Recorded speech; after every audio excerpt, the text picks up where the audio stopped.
నమస్తే, welcome to Aadya TV. నేను మీ స్వర్ణ. ప్రస్తుతం మనతో పాటు ఉన్నారు Christian organisation president Jerusalem Mattayya గారు. నమస్తే అండి మత్తయ్య గారు. ఎస్ మత్తయ్య గారు, చెప్పండి, ఓటుకు నోటు కేసు వ్యవహారంలో ఎంతవరకు మీరు ఆరోపణలు ఎదుర్కొన్నారో తెలిసిన విషయమే, నాతో పాటు అందరికీ తెలిసిన విషయమే. అయితే మళ్ళీ అదే కేసును తిరగతోడుతున్నారు అంటూ కూడా వార్తలు వస్తున్నాయి.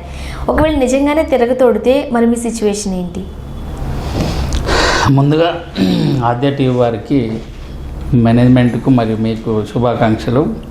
ఏదైతే ఓటుకు నోటు కేసు అనే కేసు ద్వారా రాజకీయంగా లబ్ధి పొందిన వారు ఉన్నారు, రాజకీయంగా బద్నామైన వాళ్ళు, బ్లేమ్ అయిన వాళ్ళు కూడా ఉన్నారు. కానీ ఇటు రాజకీయంగా కాకుండా, సామాజికంగా కాకుండా ఒక ఆధ్యాత్మికపరమైన కమ్యూనిటీకి ప్రతినిధిగా ఉంటున్న నేను ఎంతో నష్టపోయినా. ఈ తిరగదొడుతున్నారన్న వార్త మరి ఎంతమందికి బాధాకరమో, ఎంతమందికి భయమో, ఎంతమందికి సంతోషకరంగా, నాకైతే ఒక సంతోషకరమైన వార్త మీ టీవీ ద్వారా విన్నందుకు మొదటగా మీకు ధన్యవాదాలు మేడం. అయితే తిరగదోడము అంటే తిరగదోడడానికి ముందు ఎందుకు కింద పడిపోయింది, అందుకే తిరగదోడడం అంటే కప్పిపెట్టింది దాన్ని తిరగదోడడం. ఈ కప్పిపెట్టింది ఎవరు, ఎందుకు కప్పిపెట్టారు, ఎందుకు తిరగదోడుతున్నారు? తిరగదోడే వాళ్ళు ఈసారైనా సరే దాన్ని పూర్తిగా అంటే ఈ కేసును ప్రక్షాళన చేసి, లేదా ఈ కేసును పరిష్కరించి ఇందులో దోషులకు శిక్ష పడి నిర్దోషులు నిర్దోషిత్వం ప్రకటింపబడే విధంగా జరిగితే నేను మొదటగా సంతోషించే వ్యక్తిని నేను. అది మేడం. అసలు మీ పేరు ఎందుకు వచ్చింది, మీరేం చెప్తూ ఉంటారు? నా పేరు ఎందుకు వచ్చిందంటే, ఈ ఓటుకు నోటు అనేది ఓటర్లకు నోట్లు ఇచ్చడం అనే భారత రాజ్యాంగంలో ఎన్నికల వ్యవస్థ మొదలైనప్పటి నుంచి కూడా ఓటుకు నోటు అనేది జరుగుతుండవచ్చు. అంటే ఓటర్లకు నోట్లు ఇవ్వడమో, లేకపోతే నోటుతో కొన్న గిఫ్ట్లు ఇవ్వడమో, లేకపోతే ఇంకేదో పదవుల ఆశనో, ఈవెన్ రిజర్వేషన్లు, కొన్ని పథకాలు, సంక్షేమ పథకాలు కూడా ఓటేస్తేనే ఇస్తామనడం కూడా నేరమే. ఓటుకు నోటు ఎట్లా నేరమో ఇదొక నేరము, కానీ అది తప్పదు. కొంతమంది పొలిటికల్ లీడర్లు బహిరంగంగానే చెప్తూ ఉంటారు, ఎవరైనా డబ్బులు ఇస్తే తీసుకోండి, ఎందుకంటే అవి మీ డబ్బులే. రైట్, బహిరంగంగా మైకులో చెప్పిన సందర్భాలు మనం చూసాం కదా. అవును మేడం. అయితే అది రాజ్యాంగ వ్యతిరేకం. యాక్చువల్గా ఒక ఓటర్ యొక్క ఓటును అడగడానికి నువ్వు డబ్బులు ఇస్తున్నావు, వాళ్ళు ఇస్తే డబ్బులు వీళ్ళిస్తే తీసుకోవడం కూడా తప్పు. నువ్వు ఏం చేస్తున్నావు, నీ పార్టీ ఏం చేస్తుంది అది చెప్పి రాజ్యాంగపరంగా ప్రజలకు ఇవ్వాల్సిన సంక్షేమం ఇస్తానని చెప్తేనే ప్రజాప్రతినిధిగా నువ్వు ఓటు అడగడానికి వీలుంటుంది. అది కాకుండా వేరే అన్ని చెప్తే కూడా అది ఎట్టి పరిస్థితులు నేరమే. కానీ ఇక్కడ నా పర్టికులర్ కేసులో ఆ రోజు ఒక పార్టీ అంటే టీడీపీ పార్టీ, మరొక పార్టీ అధికారంలో ఉన్న పార్టీ టీఆర్ఎస్ పార్టీ. అప్పుడు టీఆర్ఎస్కు అంటే పోయిన టర్మ్లో టీఆర్ఎస్కు ప్రతిపక్షంగా ఉన్నది టీడీపీ మాత్రమే. ఎందుకంటే అంతకుముందు ఉమ్మడి ఆంధ్రప్రదేశ్ అంతా టీడీపీ హయాంలో ఉంది కాబట్టి. అంటే కాంగ్రెస్ ఉన్నప్పటికి కూడా కాంగ్రెస్కు ప్రధాన ప్రతిపక్షం టీడీపీ. కాంగ్రెస్ తర్వాత టీఆర్ఎస్ వచ్చితే కూడా ప్రధాన ప్రతిపక్షం టీడీపీ.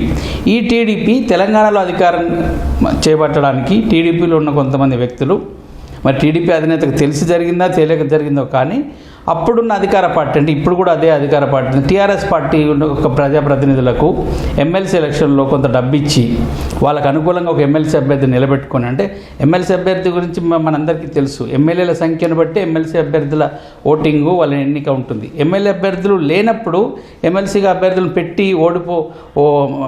పెట్టడం ద్వారా ఓడిపోతే అది ఆ పార్టీకి అవమానమే. కానీ ఇక్కడ ఇతర ఎన్నికల్లో లోక్సభ కానీ జనరల్ ఎలక్షన్స్ అయితేనేమో ప్రజాప్రతినిధులను ప్రత్యక్ష ఓటింగ్ ద్వారా ఎన్నుకుంటారు.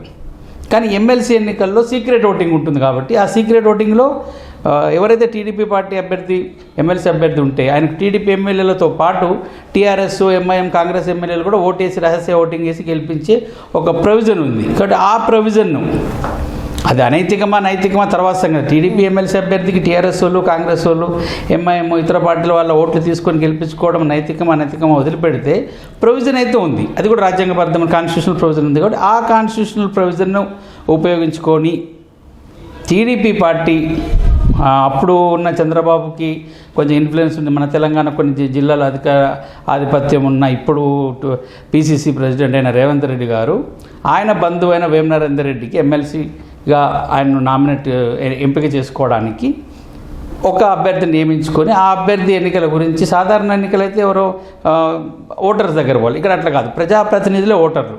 కాబట్టి ఆ ప్రజాప్రతినిధులైన ఎమ్మెల్యేలను వాళ్ళు సంప్రదించి చేసుకుంటూ అందులో ప్రజాప్రతినిధిగా ఉన్న Christian MLC sorry MLA, Christian MLA, Anglo Indian nominated MLA ఉంటుంది. ఆ ఎమ్మెల్యే ఓటు కూడా మన పార్టీకి, టీడీపీ పార్టీకి కావాలి.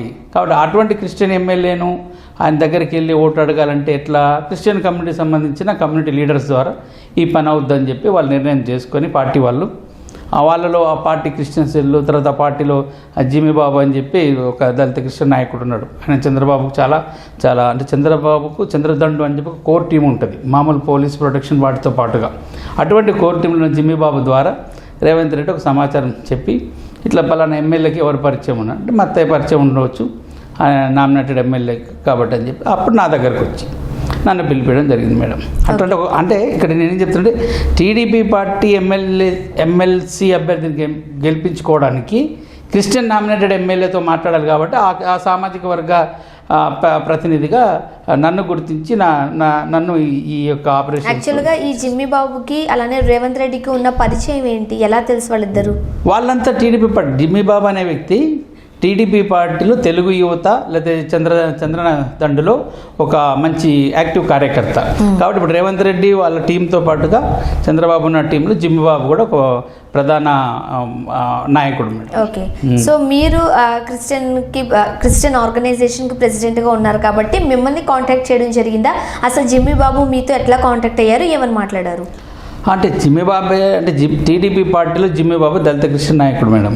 అట్లనే కాంగ్రెస్ పార్టీలో ఉన్న క్రిస్టియన్ నాయకులు, ఈవెన్ బీజేపీలో క్రిస్టియన్ నాయకులు, అన్ని ఎంఐఎంలో ఉన్న క్రిస్టియన్ నాయకులు, ఆయా పార్టీలో ఉన్న క్రిస్టియన్ నాయకులందరినీ కలుపుకొని క్రైస్తవులకు రాజ్యాధికారము, క్రైస్తవ సమస్యలు అంటే అన్ని కుల సంఘాలకు, ఇప్పుడు ఎంఆర్పిఎస్కి మందకృష్ణ మాదిగా ఉన్నాడు, మాల మానాడికి, బీసీకి క్రిస్టియన్, అట్లనే క్రిస్టియన్స్కి మనమందరం కూడా ఒక నాయకుడిగా ఎదగాలి, మనం కూడా అన్ని రాజకీయ పార్టీల భాగస్వామ్యం ఉండాలని చెప్పి క్రిస్టియన్ పొలిటికల్ ఫ్రంట్ అని చెప్పి ఒక ఆర్గనైజేషన్ పెట్టుకొని ఆయా పార్టీలో ఉన్న క్రిస్టియన్ నాయకులకు నేను సహకరించుకుంటూ వాళ్ళని కూడా ఆయా పార్టీ అధ్యక్షులు గుర్తించాలని చెప్పి ఒక పోరాటం అంటే ఒక ప్రయత్నం చేస్తున్న భాగంలో జిమ్మి బాబుకు నాకు కూడా ఒక యాక్సెస్ ఏర్పడింది.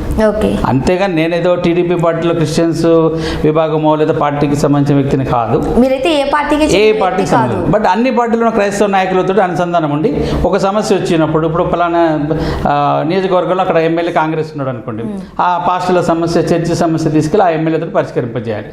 అప్పుడు అక్కడ మనకు ప్రతినిధి ఉండాలని చెప్పి మేము అది చేస్తున్నాం. జిమ్మి బాబు కూడా అట్లా టీడీపీలో ఆయన ఒక గుర్తింపు కలిగిన.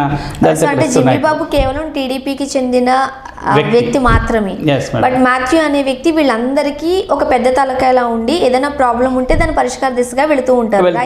బట్ అన్ని పార్టీలతో నాకు సత్సంబంధాలు ఉన్నాయి, అదే నా అడ్వాంటేజ్ అయిపోయింది. ఈ కేసులో నిందితునిగా తలదించుకోవడం కూడా నా దురదృష్టం కూడా అదే అయిపోయింది మేడం. ఓకే, సో జిమ్మి బాబు అయితే మిమ్మల్ని కాంటాక్ట్ చేశారన్న మాట అయితే వాస్తవం. జిమ్మి బాబు రోజు మాట్లాడుతుంటారు అన్ని పార్టీలో కూడా. ఈవెన్ చంద్రబాబు నాయుడు క్రైస్తవులకి సంక్షేమ పథకాలు పెట్టాలన్నా సరే, బాబుతోటి ఇంకేమన్నా ప్రభుత్వంలో సమాజానికి మేలు చేయాలన్నా సరే మేము ఆయనతో చేయిస్తుంటాం madam. Okay, right, thank you so much.